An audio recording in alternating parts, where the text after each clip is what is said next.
ये देखिए एक बेबी हुआ है। ये 28 वीक्स का है। इसका जो सर है वो बना नहीं है। इस कंडीशन को हम लोग एनेनकेफेली कहते हैं। इसमें क्या होता है, बच्चे का जो स्कल की बोन है वो नहीं बनती है और ब्रेन का डेवलपमेंट नहीं होता है। ये क्यों हो जाता है? एक मेडिसिन होती है फॉलिक एसिड, ठीक है। अगर उसको नहीं खाया जाता है तो ये कंडीशन डेवलप हो जाती है। न्यूरल ट्यूब होती है जो बंद होनी चाहिए, क्लोजर ऑफ न्यूरल ट्यूब होता है, तो उसके क्लोजर में डिफेक्ट आ जाता है। इसको न्यूरल ट्यूब डिफेक्ट कहते हैं। तो एक कंडीशन हो जाती है जिसमें सर नहीं बना, या कभी कभी आपने देखा होगा कि रीढ़ की हड्डी है और वो नहीं प्रॉपर डेवलप हुई तो फोड़ा बन जाता है। कई बार सिर बहुत बड़ा हो जाता है। तो ये सारी चीजें होती हैं, ये फॉलिक एसिड की कमी के कारण होता है। इस बच्चे में दो तीन चीजें इंपॉर्टेंट हैं, ऐसी कंडीशन ना हो इसके लिए। सबसे पहले तो आपको फॉलिक एसिड खाना है, ठीक है।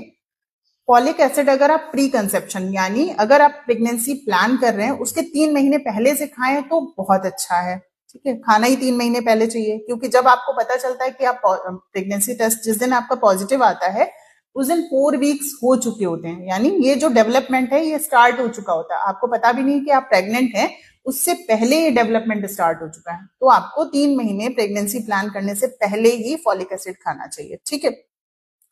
अब ये बच्चा 28 हफ्ते का हो गया, जब इन्होंने अल्ट्रासाउंड कराया तब इन्हें पता चला कि बच्चे का स्कल बोन नहीं बना है और बच्चे में डिफेक्ट आ गया।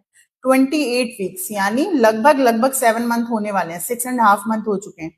तो पहली चीज इसकी डिलीवरी में दिक्कत आती है कि इतने बड़े बच्चे को जब भी ऐसी कोई प्रॉब्लम होती है तो बच्चे के आसपास जो पानी होता है वो बहुत ज्यादा बढ़ चुका होता है, ठीक है। तो इसकी डिलीवरी में दिक्कत आएगी। तो जब हम पहला स्कैन कराते हैं जो NT-NB स्कैन है, जो 11 to 13 वीक्स पे कराते हैं, ये सारे डिफेक्ट उसी स्कैन में पता चल जाते हैं और उस टाइम पर डिलीवरी बहुत यानी बच्चे को हटाना बहुत आसान होता है, कोई प्रॉब्लम नहीं होती है। इसीलिए लेवल 1 स्कैन कराना बहुत ज्यादा जरूरी है। अगर आप पहले ये करा लेते तो आज इतना बड़ा बच्चा होकर के नहीं डिलीवर कराना पड़ता, से मरीज को परेशानी कम होती। बहुत ज्यादा पेन होता है, कई बार होता है सिजेरियन तक करना पड़ जाता है इतने छोटे से बच्चे के लिए और खराब बच्चे के लिए। तो इस कंडीशन को अवॉइड करें। इसके लिए आपको अपने डॉक्टर से रेगुलर मिलना है। जैसे आपका प्रेगनेंसी टेस्ट पॉजिटिव आया या आप प्रेगनेंसी प्लान कर रहे हैं तो अपने डॉक्टर को दिखाएं। प्री प्रेगनेंसी जो काउंसलिंग होती है उसको करवाएं। फॉलिक एसिड लेना स्टार्ट करें। जब आप प्रेग्नेंट हैं तभी भी आप फॉलिक एसिड लें और रेगुलर अपना चेकअप कराते रहे, ताकि ऐसी कोई कंडीशन है तो हमें पहले ही पता चल जाए।